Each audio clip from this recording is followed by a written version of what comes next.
पाकिस्तान की जो सियासी फ़ज़ा है वो एक मरतबा फिर सियासी नारों से खूब अच्छी तरह गूंज रही है। एक तरफ पाकिस्तान पीपल्स पार्टी, नून लीग और पाकिस्तान तहरीक इंसाफ एक दूसरे पर करप्शन समेत बदइंतज़ामी के इल्ज़ामात, शिकायत, आपस की जो लड़ाई है उससे रियासती इदारे भी मुतासर हो रहे हैं और अवामी जो तवक्कुआत हैं वो भी पूरी नहीं हो रही हैं।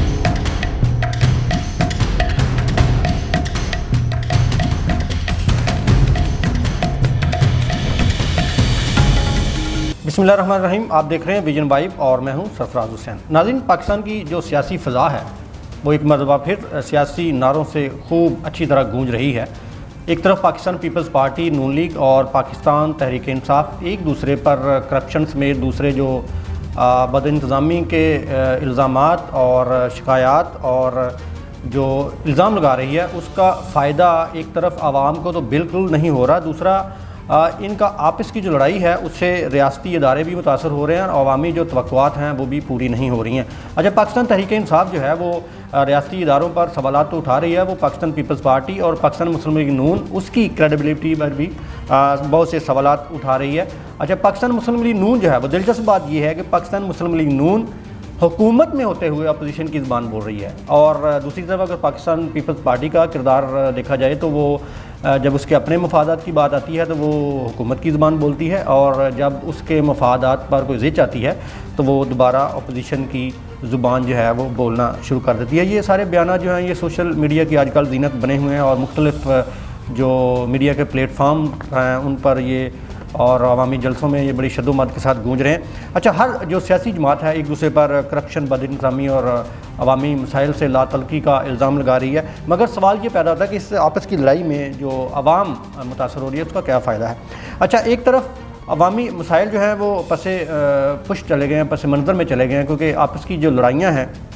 ये जो अवाम को मसाइल दरपेश है, महंगाई है, बेरोज़गारी है, बिजली गैस के मसाइल हैं, सेहत के मसाइल हैं, उनसे जो है वो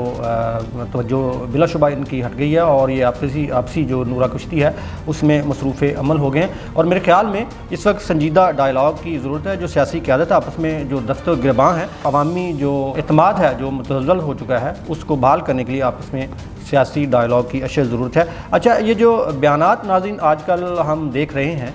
पाकिस्तान मुस्लिम लीग नून, तहरीक इंसाफ और पीपल्स पार्टी की जानब से, ये अमली इक़दामात का कभी भी नेमल बदल नहीं हो सकते हैं, क्योंकि जो अमली इक़दामात हैं उसका बराह रास्त फ़ायदा जो है एक तरफ आवाम को होता है, दूसरी तरफ रियासत भी है उससे बहुत ज़्यादा फ़ायदा हासिल करती है। अच्छा, जो हमारी नौजवान नस्ल है वो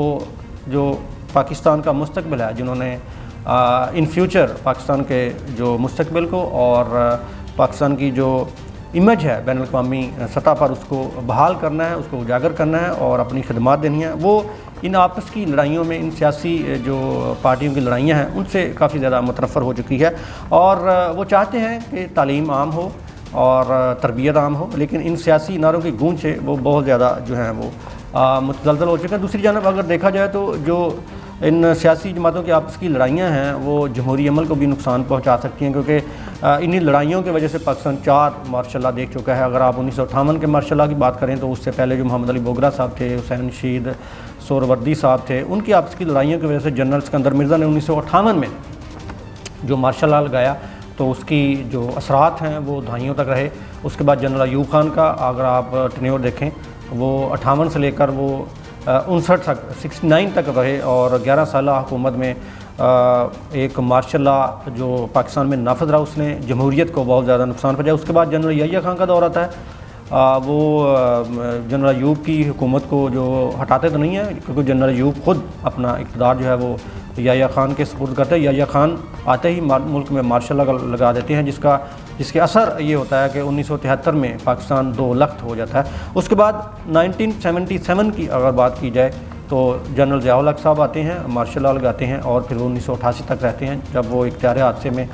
जाम हक होते हैं। उसके बाद फिर अगर जनरल मुशर्रफ के मार्शल लॉ की बात की जाए तो वो 99 से शुरू होकर वो 2008 तक लग रहा है। तो कहने की बात यह है कि अगर जमहूरी जो इदारे हैं और जमहूरी जो सियासी जमातें हैं वो इसी तरह लड़ाइयाँ लड़ती रहेंगी तो उसका फ़ायदा जो है वो गैर जमहूरी जो इदारे हैं या रियासती इदारे हैं वो उठाते हैं, जिसका अलाम हाला नुकसान जो है वो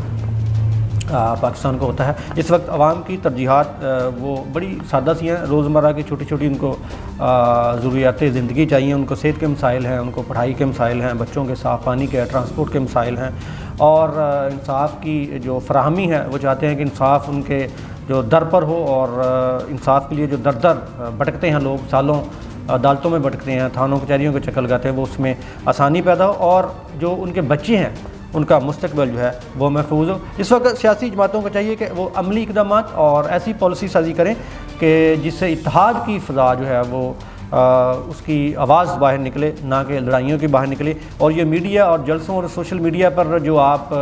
ये जो हमारी सियासी जमातें हैं अपनी एक्टिविटी को शो करती हैं, इससे इनके फॉलोअर्स में तो इजाफा होगा, लेकिन जो हकीकी फॉलोअर्स हैं जिनके पास इन्होंने कल इलेक्शन लड़ने के लिए जाना है,